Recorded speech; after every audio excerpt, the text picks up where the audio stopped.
Signal Sciences secures the most important web applications, APIs, and microservices of the world's leading companies, protecting over 7,500 applications and 150 billion production requests per week. Signal Sciences Next-Gen WAF and RASP help companies increase security and maintain site reliability without sacrificing velocity, all at the lowest total cost of ownership. Signal Sciences' patented technology protects any application against any attack, with integrations into any DevOps toolchain. Signal Sciences. Demand more from your WAF. Learn more at signalsciences.com/PSW. Do you need a web application security solution that can improve your detection rate and enable easier remediation? Acunetics has a fully automated solution that can detect and report over 4,500 web vulnerabilities. Fast and scalable, it can scan thousands of pages without interruption, including HTML5, JavaScript, and single-page applications. Acunetics provides accuracy with the lowest false positives by combining black box and white box testing. For more information, visit acunetics.com/Security Weekly. Welcome back, everyone, for the news of October, or week of October 1st, I should say. Diving right into it, Paul, this Facebook breach was pretty serious. So this landed, I think, was like Thursday or Friday of last week. Something like 50 million tokens initially believed to be stolen, and then they ended up resetting those 50 million plus an additional 90 million thereafter, just to make sure that they got at least looking back the last year or so. Paul, did you read into any of this at all? Because I know that they've got a couple of updates since the initial notification that I thought were pretty good as well. I've been slacking on trying to keep up to date with this story. Well, it's quite all right. So to fill you in, back on September 25th, which was actually last Tuesday, basically what they found was something like 50 million accounts were affected by a vulnerability in the View As feature of Facebook. So View As in this case is intended to be like you go to your profile page, you view it as another user to see what your profile actually looks like. Maybe you're trying to make your profile a little bit more secure, a little bit more like bolted down. And ultimately what ended up happening was as a result of that View As feature, there was a vulnerability that existed that would allow you to generate an access token off of the user's profile page that you were actually on, not like the user you were trying to log in as. So what ended up happening here was it should be a view-only interface, but based on the versions that enables people to wish like their friends a happy birthday, for example, View As would incorrectly provide an opportunity to post a video. So it's actually a 3-part bug, right? Because they added this like video functionality back in 2017. So that whole idea of like posting a video plus the video uploader that existed added back in July of last year would generate an access token for the page you were looking at, not the person that was trying to upload the actual like video. And this was intended for the mobile app, ironically, right? Like this kind of full access token stuff. So basically I could generate an access token as you. Right. Gotcha. Now I use the access token as you to log in as you, and then I do that with all of your friends. And then suddenly like it's, orders of magnitude, or the Kevin Bacon problem. Suddenly it's everybody's connected by 6 or 7 degrees. Well, you do that with enough people automatically, and you've got everybody on Facebook. So it's the Sammy is my hero similar problem. Almost, right? Except now it's access tokens with full access to your account. Yeah.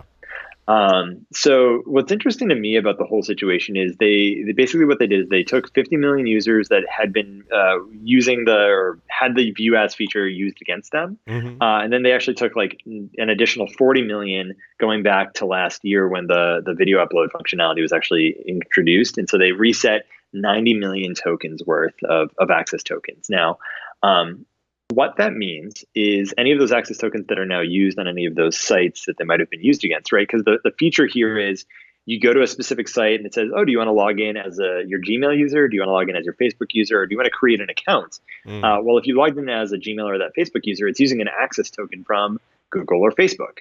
So ultimately what it would do is allow you to log in. Now, what should happen, in theory, is the resetting of that access token should now reset your access to that third-party application, and you're good to go. The problem is, depending on how that third-party application is actually handling sessions, might not. So I imagine what we're going to see out of this is, although the initial setup by Facebook is, in fact, pretty good, and they've actually gone about resolving this or working toward mitigating this impact pretty quickly, there were probably some applications out there that made use of this, that set session cookies that lasted way too long. And now people are probably already having accounts breached elsewhere that we just don't know about yet. So yeah, this is, I think it's going to have a long tail, honestly. I wouldn't be surprised if we start to see other companies, experience breaches as a result of some important user. And then maybe what ends up happening is their account gets taken over and is used in some other way. And then, on and on. So that's link number 1 under the bugs, breaches, and more section this week. We've actually got a link directly to the Facebook security bulletin, as well as to the coverage from Motherboard, both of which I thought were pretty good.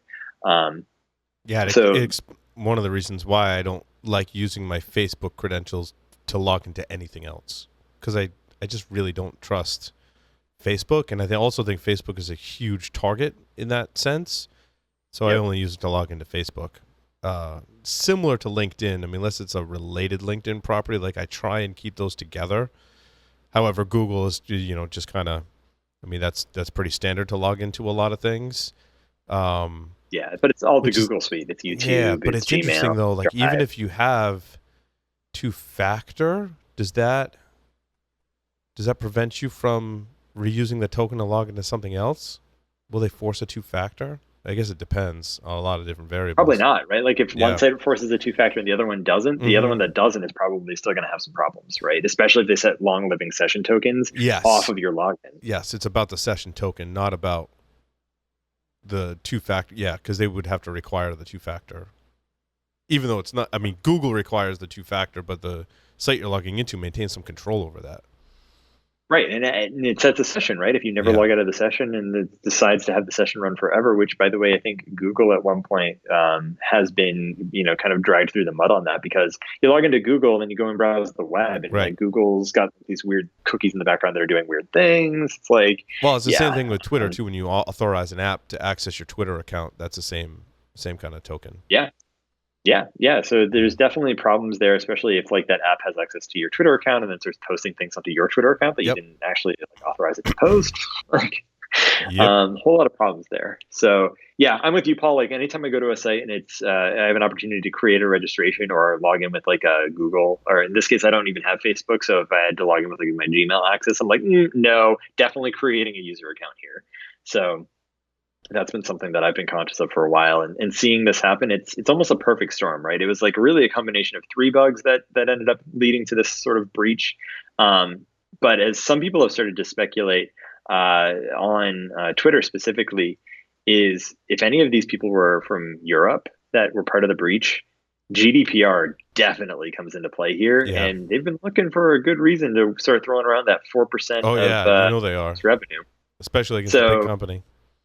Yeah, especially against a company that scrapes personal data, and that's its business proposition, right? So here's the opportunity for GDPR to come smacking down. Yeah, Facebook's just been in a world of hurt lately in that respect, especially. What did the Instagram founders left recently? That was in the headlines too. Yep. Yeah, it was the Instagram founders and WhatsApp. The WhatsApp founder left something like 823 million or 830 million on the table because like of what they've been doing. So needless to say, they're not in a great spot right now, and this breach is just like salt on the wound in my eyes. So I agree. Speaking of kind of recent incidents, though, one thing that I saw was pretty good. I mean, it's heavy on the vendor side, so take it with a grain of salt. But Symantec came out with an article reviewing some of what their customers have been experiencing in this whole form jacking experience. And so, since I think they included here, it was like sometime in August, 250,000 instances of attempted form jacking have been detected by Symantec for their customers since mid-August. Like we're a month and a half ago, and 250,000 instances of attempts, right? Like that's no small attempt in my eyes. So you probably are familiar with this, Paul, from like the Ticketmaster breach, but more likely the British Airways or the Newegg breach that happened. I was going to say, this ties in the webcast that we're giving with Domain Tools, securityweekly.com/domain tools, when that will be changed over live soon. And you'll be able to register for a webcast. We're actually talking pretty much exactly about this issue. Yeah, no, and that'll be you and I actually on that, so that'll be a lot Yep. of fun as well. But yeah, this is on the rise, right? And so clearly, some of the data from this I thought was a really great article as well. It's story number 2 under bugs, breaches, and more, but they actually talk about it in some good detail. So basically, they show when on an e-commerce site, when you click submit or the equivalent, if there's malicious JavaScript code that's actually like submitting that data off to a third-party site, it will do so. In Newegg's case, they had a malicious JavaScript in there that looked like a Newegg site, but wasn't actually Newegg's. So basically, it was going ahead and registering similar looking sites. And so there are I don't know the names of any, but there are tools out there that companies can use to actually determine if someone is registering a domain property using their intellectual property. So if we had someone try to register like a Thermo Fisher, any property that has the term Thermo Fisher in it, we would know about it, or we get notified about it. So companies would probably benefit from putting that sort of thing into place related to this vulnerability from like a detection standpoint. But the thing of note that I saw in this article that I thought was important is, again, according to the telemetry that Symantec is gathering with their customers, between September 13th and 20th, so not too long ago, like a couple of weeks ago, the rise of like the third party attempts or third party code getting injected into forms was up like 36% in like that 1 week period. So I don't know. This seems pretty scary to me, Paul. I don't know if you looked at some of the stats in here and you pulled out anything else that was interesting. That was just a couple things that I saw. Yeah, I'm actually curious as to why we're just seeing this uptick now, and what factors have led to this increase now. As technically, when you submit a form injecting malicious JavaScript, like pretty much you've been able to do that for a long time. Is it that major merchants are relying more and more on third-party kind of services that are opening these opportunities? That's likely, the case. That was kind of what I got. I mean, I imagine a little bit of this probably has to do with the whole back to school shopping thing. So a lot of companies, Newegg and others, have that whole back to school thing. British Airways, not so much, right? But certain other e-properties or e-commerce properties have it. The other thing that's related to this, though, is it seems to go back to, or at least for the MageCart team that seems to be doing this, goes back to 2015. So it sounds like maybe what they're doing is they're probably automating some of the things that they're doing. And so they're now actually able to do more of these breaches more broadly than they were able to do in the past, because it required some manual efforts. But to your point, Paul, at least for the Ticketmaster breach, that was actually an actual vulnerability in third-party code. It was like a chatbot as opposed to first-party code, right? So the more that companies depend on third-party code in their sites to do, like, sometimes you go to a site that sells software and like they have a little pop-up on the bottom, and that pop-up is usually supposed to be a person, but sometimes it's a bot trying to like see if you need help. It's the Clippy of the web, right? Like that's the way I think of it. It is. And anyway, but that software, in the case of at least Ticketmaster, was what caused the Ticketmaster breach, because there was a vulnerability in that software that allowed them to write the code maliciously to that site. Because again, it was effectively like a server-side injection where they could rewrite the HTML and off to the races. So and it's interesting as we were discussing, I think last week, you can't block JavaScript now. I think there was a time where there were plugins that would block JavaScript. Like that's just completely not feasible for a lot of reasons. It's interesting though, and I want to say, I don't even remember who the vendor was, but there is a vendor that I did see that has solutions that like will block malicious JavaScript. So like basically the way endpoints working, but inside of your browser and looking at the JavaScript that's running, right? I mean, that's where my brain goes to when I think of protecting against these attacks. And I did see a company, and I don't remember more than that, other than like I flagged it to like follow up with them, because I thought that was the first time that I had seen anything that specific to solving that specific problem. I don't know, Keith, if you've seen other things that inside the browser are offering protections like that. Well, so I remember you had a conversation with Matt Alderman just after DEF CON. It was I'm forgetting which episode number it was now, but it was the Application Security Week, the episode that you did kind of a sit down with Matt Alderman to talk about the different companies, and one of them was the company that you're talking about. Oh, no, this was a different company. This is from the other side. The one I was talking about with Matt was J Scrambler. which Yep. as a developer protects your code and could probably help with some of these situations, although I'd have to think about it more. Yeah, Certainly would maybe. prevent it. One of the things that they do is prevent that reusage for like phishing attempts and such. But curious to see how that would play into this problem. There's another vendor that I can't remember the name that does it from the user side, from the browser side, and protects the user from the exploits in the browser, whereas JScram was protecting the intellectual property of your code. So Got it. I think we're going to see a lot more solutions in this space in both directions, right? There's also browser virtualization type. Is it Bromium? Bromium has solutions. I think something like that for that. And there's a couple other companies that they were containerizing all your browser connections. There's some really innovative things that I don't think have really come to the surface in our industry. And now I think a lot of people are going to be looking towards them because of British Airways and Newegg and all these attacks coming out and Symantec producing a report. I think now we've kind of got this perfect storm where we're going to be talking about this a lot more. Well, yeah, and after the Ticketmaster breach as well, there was a report that came out that said something like 800 e-commerce sites had been hit in that campaign that also hit Ticketmaster, right? Yeah. So this is growing pretty quickly, folks, and it's probably not going to go away anytime soon. So especially, right in time for holiday shopping season, not great. So yeah, this is one of those things to definitely keep your eye on, because I imagine a number of us are going to go on and shop for things, and especially companies like Amazon, I would hope, are all over this, right? Because as one of the companies that was breached, I think it was like Feedify or something like that, they ended up removing the code and pushing to production like the good code, and then it was like breached again within a day or two and had the malicious code back on it. So at least they recognized that it was like getting put back in place, but yeah, input validation, output encoding, folks, it will save your life, or at least save your website. So that's kind of my take on that. Now, the third one I wanted to cover today, Paul, is bugs, breaches, and more number 3, which is Google actually admitting to a senator's office who had been asking some questions, that it allows third-party companies, something like hundreds of third-party companies in this case, to actually access and read your email. Now, to me, again, screams GDPR violation all over the place. But it was U.S. Senator Susan Molinari who was talking to Google's vice president for public policy and had received basically a notification of this practice. Now, this is a report from the Register that I've linked to in the show notes, or excuse me, the Telegraph.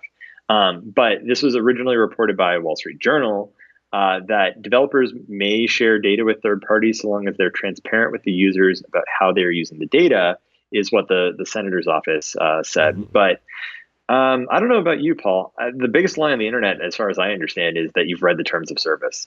So, yeah. Well, it does say in the article too that no humans at Google read users' Gmail except in very specific cases where they ask us to and give consent, or where we need to for security purposes, which that's kind of concerning because it's an or. Like they're like, oh, we either ask your permission, or if we need to for security purposes, which is kind of ambiguous, right? Such as investigating a bug or abuse. I think, suffice it to say, based on some of the recent news from Google in this light, services that offer encryption on top of Gmail or G Suite, probably more so G Suite, right, are in order. I know personally I've been using PGP, but I got to imagine now if I went to go look for a solution that could encrypt email more easily, I'd find better offerings in various states. I know that Mimecast does some of that, I want to say. There's vendors that on top of these cloud services are offering much better email protection and encryption as well. So, gotcha. And part of what you're reading there, Paul, as well, is because Google used to do this actually back until 2017, after a class action lawsuit accused it of illegal wiretapping. Right? Yeah. They basically said, that would be, yes. You're illegally wiretapping my email. I could see that. Yeah, I could see that happening. The accusation, right? Yeah. So at this point, that they allow hundreds of other companies, though, to do it. Now, granted, their reasoning is they're allowing other companies to read that email so that they can train AI, so that the AI can read your email on Google's behalf, so that it can mine for data, right? Mm-hmm. Now, Gmail is free to use unless you've got like G Suite and you're paying for it. So yeah, to some degree, you kind of expect that you are the product. And by the way, the best way to find out what you're doing is read your email, right? Or at least look at, like headers, right? So To me, though, that they allow these third-party companies, which, by the way, like I'm suddenly thinking back to Cambridge Analytica with Facebook, reading your email. I doubt that all of them are as above board or secure as we would like to think. And there's probably a few companies out there that have been breached, and people are reading your email, and now somebody else that's not at that company is reading your email. Right. So not an unlikely scenario in this case. So yeah, watch that page as it works. I guarantee that more will come of this, and who knows, maybe even GDPR violations, at least if they're allowing it in Europe, which they probably aren't, but you never know. So yeah, other than that, I know that one other thing I wanted to talk about as well is under the if you build it section. So there is a Firefox Monitor tool that recently was announced. So it does use Have I Been Pwned? And so Have I Been Pwned is Troy Hunt's tool or site for determining if your application has actually been totally owned and your password's been breached, etc. And so Firefox Monitor actually makes use of that to go ahead and tell you if you've had a breached account, and it actually notifies you. So yeah, this was announced cool. Earlier this year. It's good to see that it's actually been integrated into Firefox. I think also kind of along those lines, I just opened up a message in G Suite, and it said, be careful with this message because it could be phishing, because you've got this person in, what did it say? It's a similar name in your organization, but the email address does not belong to your domain. So there's a lot of, I think, security enhancements coming from email services and browsers that could in fact be useful. Yeah, in this one, in my case, recently, due to some of the issues with Google Chrome related to privacy-related things, I decided to give Firefox Quantum a second look, and I've actually now switched fully to Firefox Quantum or Firefox 62. So yeah, I mean, seeing this, that they've got the Have I Been Pwned stuff rolled in, which is nice. But also they've got, other things on their roadmap that they're looking from an alerting and privacy perspective for its user base, right? Like, I was like, okay, I'll give it a try. I actually really like it. If you are curious about things like setup or add-ons, or I like the vertical tabs or the tabs on the side. So it's more easy to see what each tab actually is. There's definitely a lot of tools out there, and it's definitely very customizable and fast, admittedly. So yeah, good on Firefox. I think this is great. They're doing good things for the community, and they're rolling in other good tools that the community benefits from as well, such as Have I Been Pwned? Speaking of browsers, though, one of the things that recently came out under If You Build It, They Will Come #2 is Chrome has been harried a little bit lately for basically cookies that could not be deleted, which I thought was pretty crazy because I've been using Chrome for a while, and then 2 complaints recently came into Google related to the way it treats cookies, the way it allows you to delete cookies, and so Matthew Green, who may know as formerly the owner of, I think it was Crypto.com that he sold. But also he's a professor at Johns Hopkins University, excuse me. Was citing some changes with Chrome that he was unhappy with related to the way that they were treating cookies. And then there was a second one as well that came in from Christopher Tabin, it looked like, Chief Technology Officer at Content Pass, related to kind of the way that clearing cookies was able to take place inside of Chrome. So I don't know. It sounds like Chrome is going to be working on this. They do have, some responses there that they are going to actually be addressing these concerns. But I don't know, man. It's kind of like you see the email reading, and then you see situations like this, and you're like, I don't know how much Google has my best interest in mind from a privacy perspective, as opposed to, say, companies which I believe Firefox is a nonprofit, or if they aren't a nonprofit, that they try to give back to the community in ways that I think Google doesn't. So. Yeah, both kind of concerning in my eyes. I mean, I've got a number of friends at Google, but I don't know, man. Like, this seems sketchy to me.